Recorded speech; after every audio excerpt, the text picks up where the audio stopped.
Quote, he's using Hitler's language, end quote. That's how President Biden responded to a now deleted video posted by former President Donald Trump that referenced a, quote, unified Reich if he wins re-election. Trump wins. What's next for America? There you can see it right there highlighted on your screen. The word Reich, of course, is most often associated with Nazi Germany, not many other associations out there. Trump's campaign claims it did not create the video and is blaming an oblivious staffer for posting it while Trump was in court. But the former president's flirtation with Nazi rhetoric is nothing new. He's defended and dined with white nationalists at Monologue. He's told confidants that Hitler, quote, did some good things, and he's used incendiary language to dehumanize political opponents and immigrants, even suggesting, as Adolf Hitler did, that they're, quote, poisoning the blood of our country.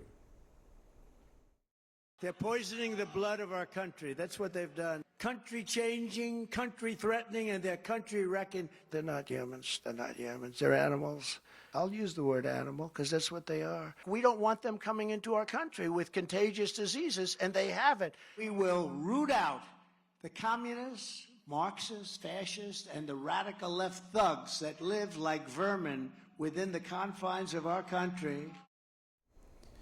Animals, diseases, and vermin, words you wouldn't probably use to describe a human being. That's not language that echoes Adolf Hitler's rhetoric. That is Adolf Hitler's rhetoric. Poison or toxin, animals or rats, diseases or viruses, vermin or cockroaches.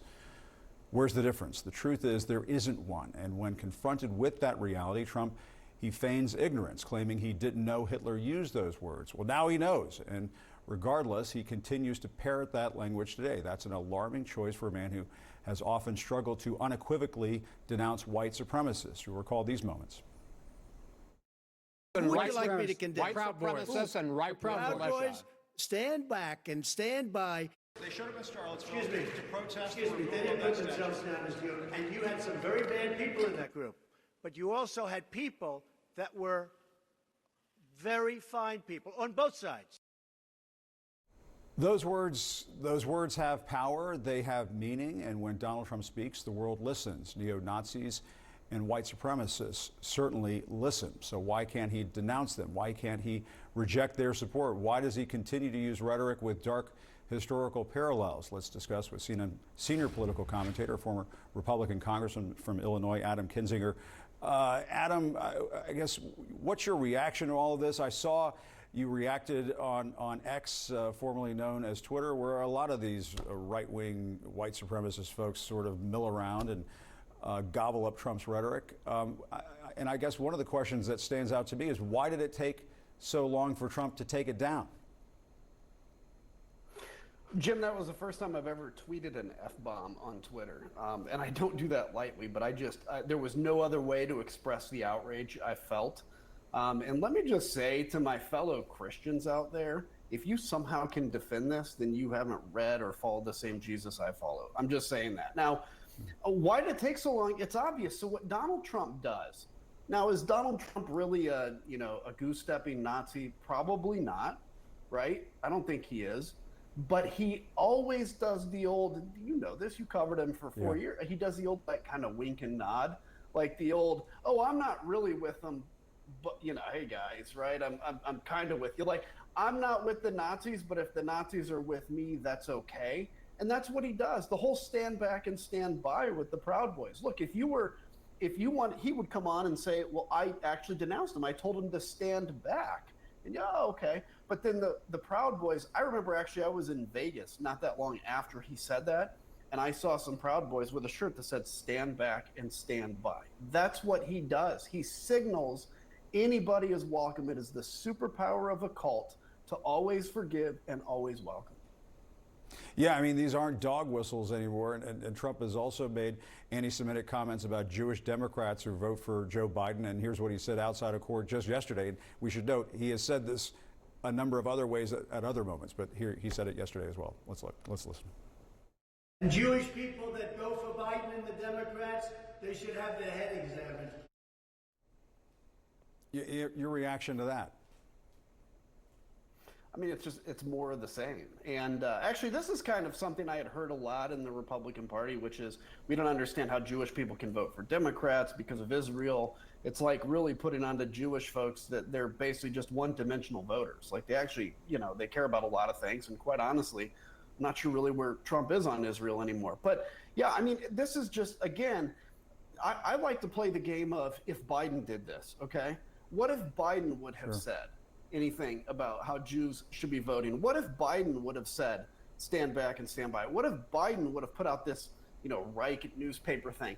It would be 24/7 all over a different news channel that you and I know exists, feigning outrage over this. This is a real issue. And, it's tough from a media perspective of how do you cover him, because he basically throws so much garbage spaghetti on the wall. You have to kind of pick and choose. But this is what we as a country cannot become numb to. And I'm worried that we're going to become numb to it. Well, and it leads me to my question about your work on the January 6th committee, Adam, because I mean, we all know that this was an attack on the Capitol, an attack on democracy, but it was carried out by people who absorbed this rhetoric that Donald Trump puts out there. People like the Proud Boys, people like the Oath Keepers, and so on. There was a guy famously photographed that day wearing the Camp Auschwitz T-shirt. There was the guy marching through the Capitol with the Confederate flag. It raises the question: why does Trump continue to put this stuff out there? Why are he and his folks putting out videos that say "Unified Reich" in them and leaving them up for almost 24 hours? But I mean, let's look at it. It's working. I mean, let's take the morals out of it. It's working. I mean, Donald Trump went from, this disgraced stain on our history to the Republican nominee now. And probably if the election were today, he would be the next president. I mean, this is working because it's the difficulty of, the coalition of the sane, of those on the sane right, the center, and the left that are trying to defend our democracy. We get exhausted by all this chaos. The forces of chaos feed on it, and they get excited. So that's why, because it works, until we as a country vomit this stuff out, this garbage out, and say, this is not who we are as Americans, and we inflict that electoral pain on Donald Trump for that, he's going to continue. Because look, there is a small group of Americans, that believe this stuff, and he wants their votes. And so, Adam, what do you think the right response is to all of this? And what do you think is going on here? Is it amnesia? Is it people purposefully sticking their head in the ground? Is it that the Biden campaign and the president, they aren't responding to this stuff forcefully enough? We saw the president did condemn it. The Biden campaign pounced on it a couple of nights ago. What's the answer in your view? Well, look, again, none of us that I know of have been even reached out to by the Biden campaign since like January, when I was told they'll reach back out after Nikki Haley drops out. I'm not saying that for my ego. I don't care about it, right? But you've got to reach out to those 20% of Republicans. Every Democrat I talk to is saying, I don't know what they're doing on that. So there is a messaging and there is an energy issue on the Democratic side. On the Republican side, look, what can we do? I mean, you got to look at your heart at some point and say, what kind of a country do I want my kids to grow up in? And is this it? This divided, angry at each other country? And then from a media perspective, you do what you're doing very well and what CNN does very well, which is you've got to just cover it. Like, people may get tired of the comments, but you've got to cover it. If people get numb to it, that's not CNN's responsibility, but we as a country all have to make that decision. Take the weight of the world off your shoulders. Realize we're 1 in a million, even though we're also 1 of a million. And 1 of a million is people fighting to save this country. Yeah, I mean, and one way to look at it, Adam, is, I mean, if you were to take the name Trump out of it and insert any other politician's name, posted a video that said Unified Reich in it, how much coverage would you get? And should that be the same amount of coverage that we give to Donald Trump?